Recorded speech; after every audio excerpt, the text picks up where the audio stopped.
একটি গাধা ভারী একটি লবণের বোঝা পিঠে নিয়ে একটি নদীর পাশ দিয়ে হেঁটে যাচ্ছিল।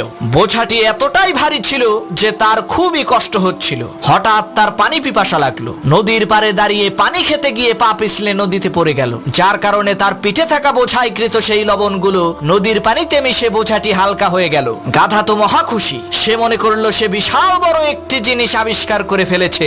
সে ভেবেছিল নদীর পানিতে নামলেই মনে হয় বোঝা হালকা হয়ে যায়। পরের দিন সেই গাধাটি বড় একটি তুলার বোঝা পিঠে নিয়ে ক্লান্ত হয়ে গেল। পথিমধ্যে একটি নদী দেখে সে খুবই খুশি হলো। হোঁচট খাওয়ার ভান করে সে নদীর পানিতে বসে পড়ল। এতে করে সেই গাধার পিঠে থাকা তুলার বোঝাটি নদীর পানিতে ভিজে আরো ভারী হয়ে গেল, যার কারণে সেই গাধাটি আর উঠে দাঁড়াতে পারলো না।